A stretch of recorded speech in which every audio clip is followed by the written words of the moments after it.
Welcome back to another round of Basis Picks. Now, this is going to be a two-parter. First part will be the Australia card on the DAZN platform, and then also the Sky and Boxer card on Sky Sports. And then in the second one, I'm going to do the Haney and Kambosos 2 card, as well as the Deontay Wilder and Robert Helenius card, just because I like to wait for the weigh-ins. Now, the Wilder weigh-ins have literally just come in about 20 minutes, half an hour ago, but the Haney ones I don't think are coming in until about midnight. So rather than just have that by itself, I'm going to still combine it with the Wilder one to make the US cards first, and these other two cards will be the first two that we get over the weekend. So yeah, that's just why I'm doing it separate. Plus, to be honest, the women might take up a little bit more time than the rest. That being said, let me get into this first one. I'm going to start with the Australia card because that will be the first one we get. I think that's actually going to start from about 6 AM UK time. So yeah, let's get into that. Okay, so what I'm going to do with this one on the Australia card, it's going to be a little bit different than normal. I don't know many of the fighters on here apart from the top 3 bouts on the event.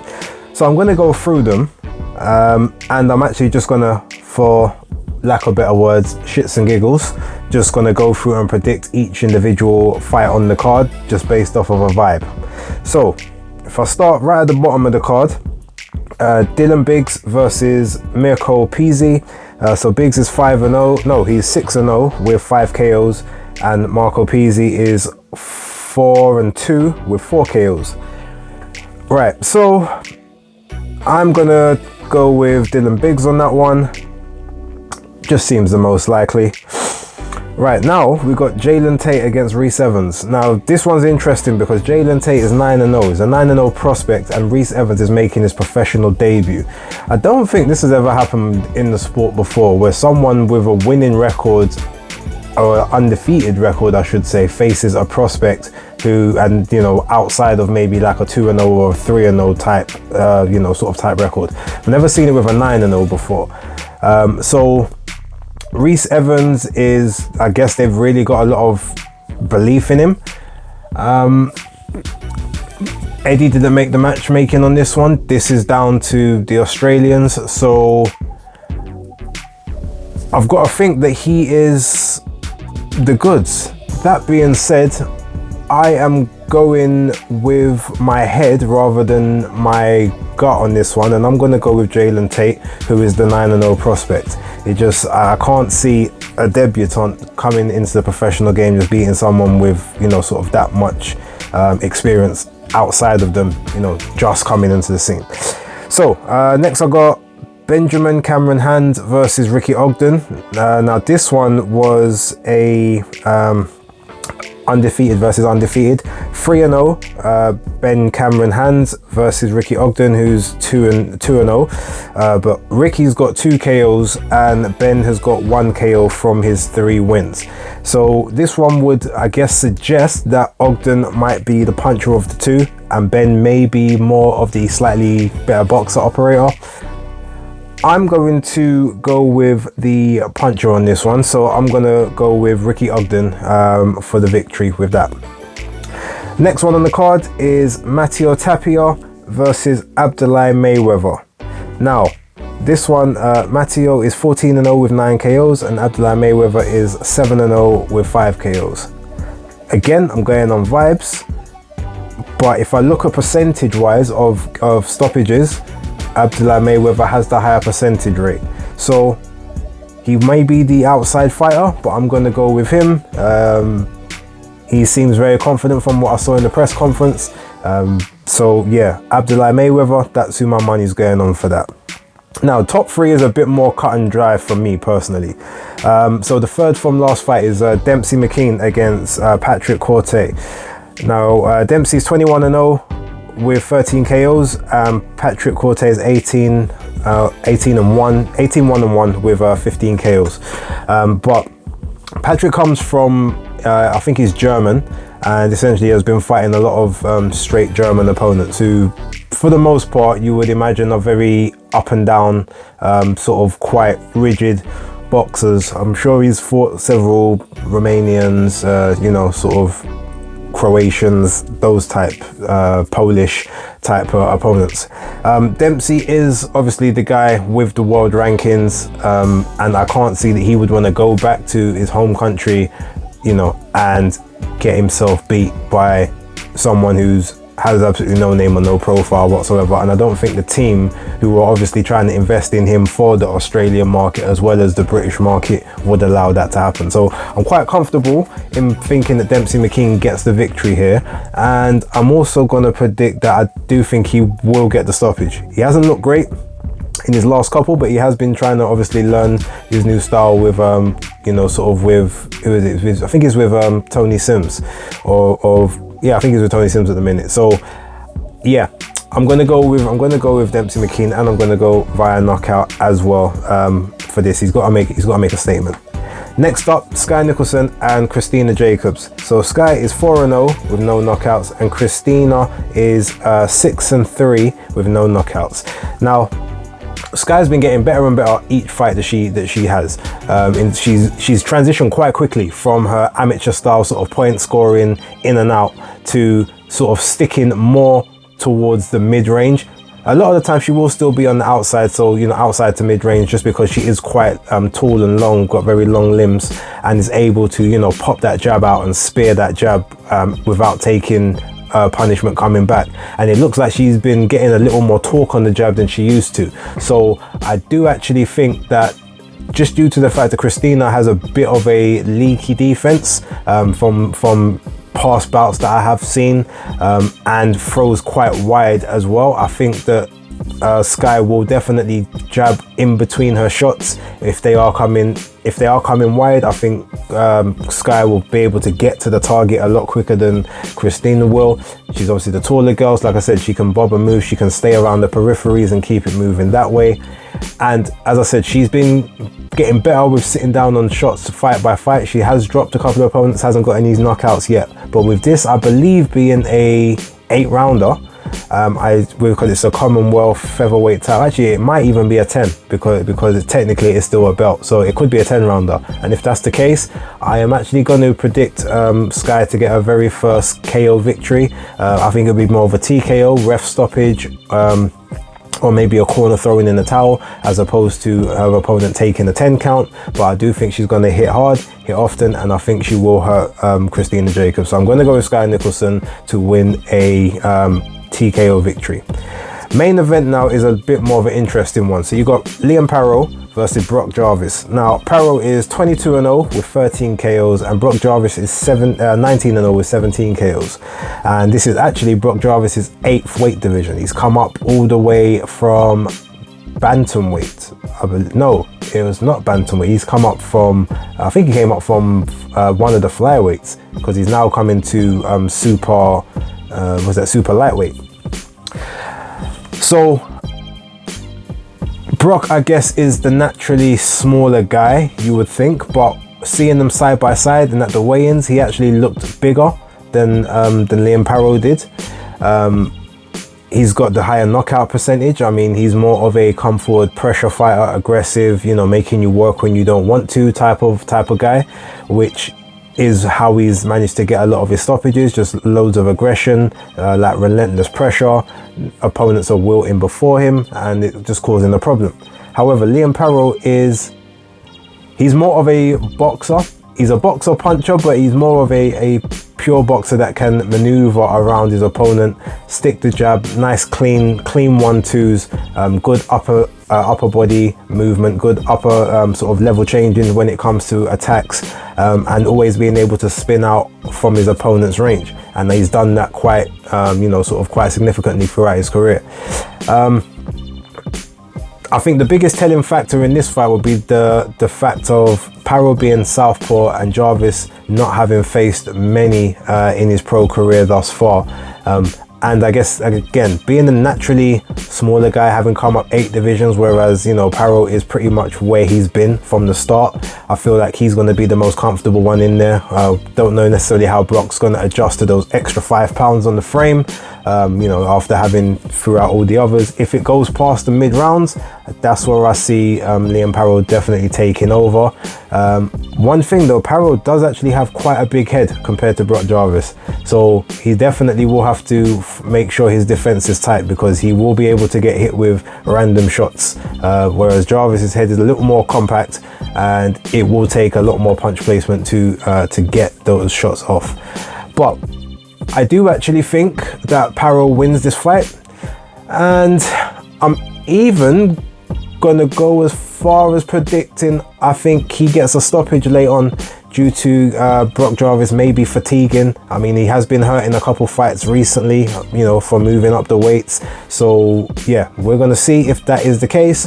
But yeah, I'm gonna go with Liam Paro to either stop Brock Jarvis, whether it's a knockout, a TKO, ref stoppage, jump in, corner throw towel, something like that. I think it will end in a TKO for Liam Paro, and that's the end of the first round of bouts.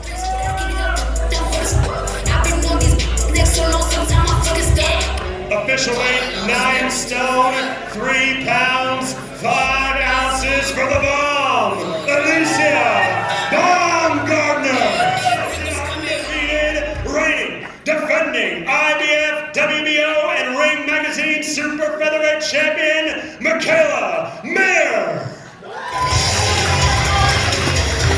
Official weight 9 stone 3 pounds 5 ounces for the world, Alycia Baumgardner, Michaela Mayer.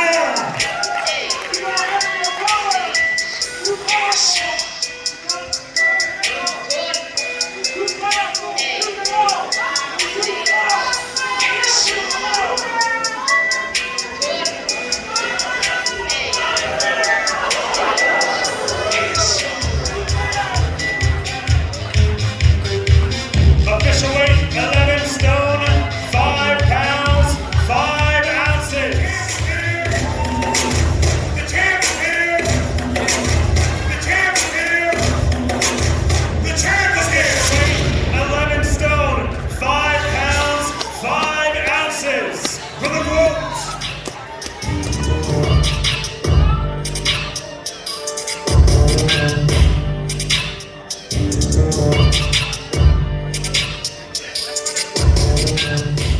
So as you saw there, I was at the weigh-in a little earlier. Got a bit tasty, got a bit spicy. I've got more footage, but I'm probably going to keep that to myself for the time being. You might see some of it in the weekend wrap, along with some of the footage from the fight card itself tomorrow. The undercard, there's a lot of fighters I'm keen to see, but to be fair, I'm probably going to just watch the YouTube version, or I'll just record it and watch it back later. I do want to see Caroline Dubois. I'm always keen on watching Caroline develop.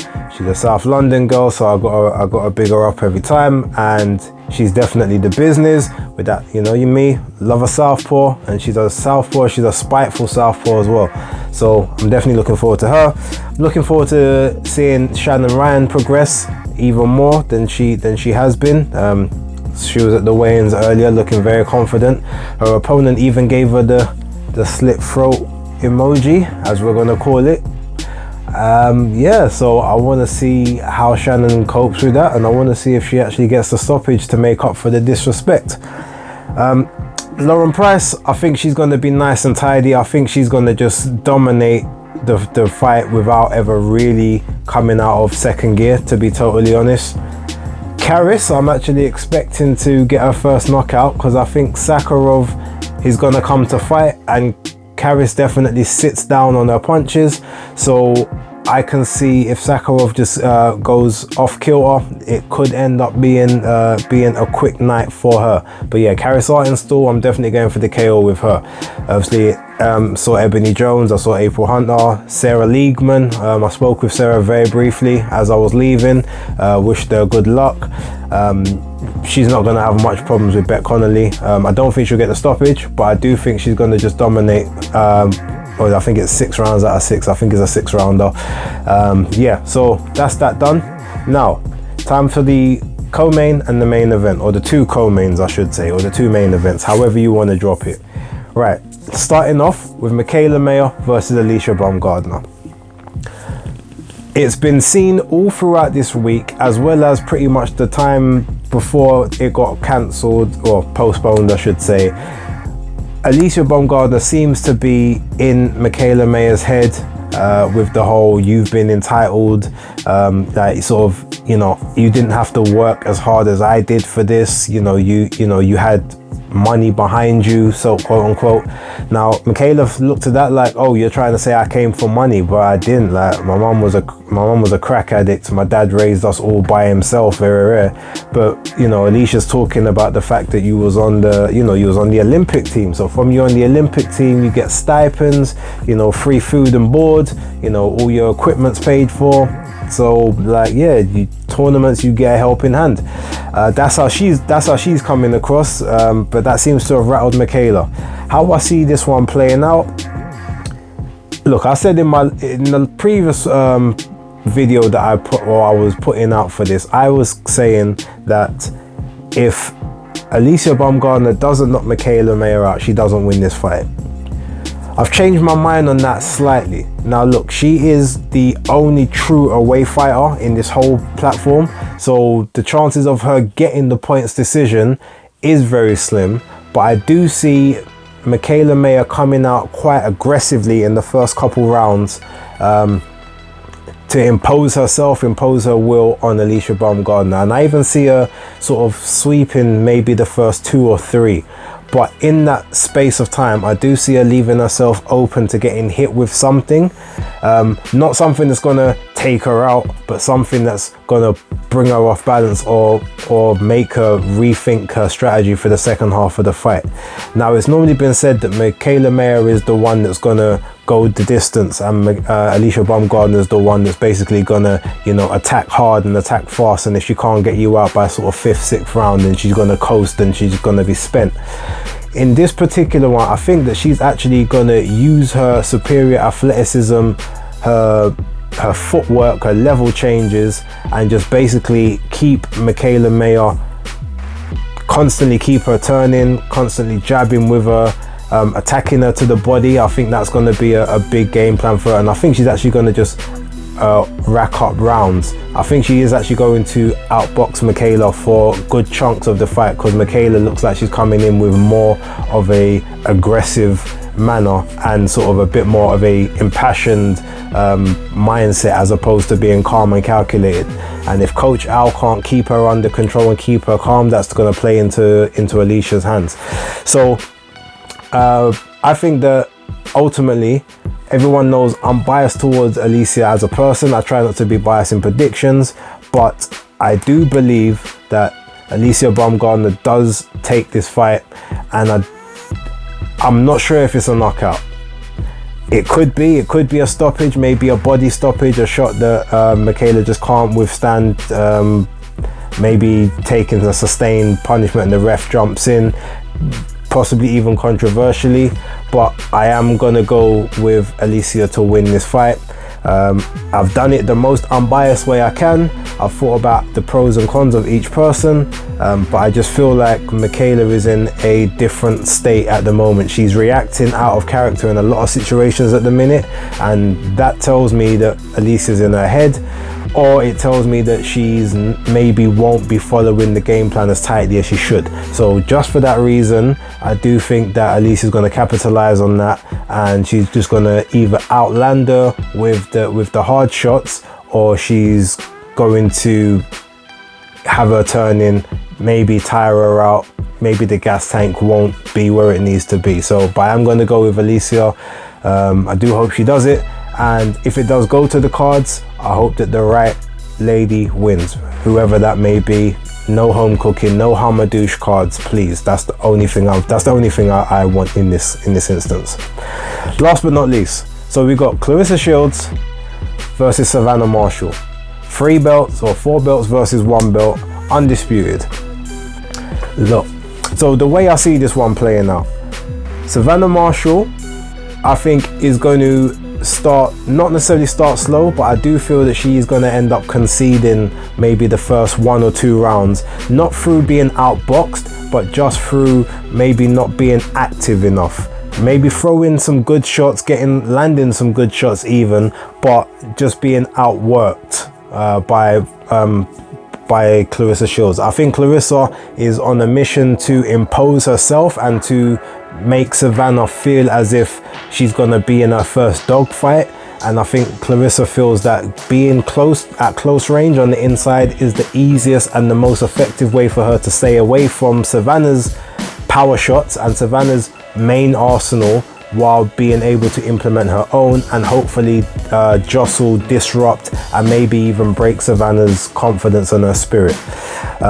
But in order to get onto the inside, she has to step within range, and having to step within range of Savannah in the current style that she employs, where she's loose, languid, throws from the left stance, throws from the right stance, switches seamlessly between the two, rolls shots off of the shoulders, arms up, tucked, body tucked, sort of either can fight upright, can fight crouch down, bending the legs. There's just a lot of different dynamics here. Now, Claressa, pretty much textbook. She faces opponents of all styles, but I don't think she's faced someone with one person with all these different attributes and styles in one go. Like I said, I think she's going to start fast, and I think she's going to want to try and end it or try and get the fight over early. She keeps saying she's looking for the knockout. I think that might be a bit of gamesmanship, but if she is, then that means that she's going to be leaving herself open to get countered and get hit with shots also. So I see her taking maybe the first 2 to 3 rounds, but it being competitive in spurts. But I do see Savannah Marshall taking over from the sort of the 3rd to 4th round onwards, picking her shots, timing Claressa. I see her hitting Claressa with something hard that Claressa wasn't expecting, which holsters Claressa's attacks a bit more, makes her think about things a bit more rather than trying to rush in. And then I think Savannah slowly starts to pick her off bit by bit, and then I think she hurts Claressa Shields between sort of rounds 8 to 9. I actually do think that Claressa's gonna survive the fight, but I feel like she will either get dropped or she will get hurt to a point in this fight where Savannah takes over and then sort of commands the rest of it. Remember, they're both superior boxers. This isn't just boxer versus puncher. That being said, I do predict that Savannah Marshall wins this fight, and I'm going Savannah Marshall to win it on points. I think she is going to hit Claressa probably harder than she's been hit before, and I do think she'll even drop Claressa, maybe even more than once. But I do think Claressa will see the final bell, but I think Savannah does win and become the undisputed champion of the middleweight division. You guys, please drop your comments down below. Let me know what you think, and if I'm right, hooray. If I'm wrong, it is what it is. But I don't usually get the women's ones wrong, so I want to keep my streak as high as it can be. But yeah, drop yours in the comments below. Thanks for watching, and for right now, that's Basis Picks locked.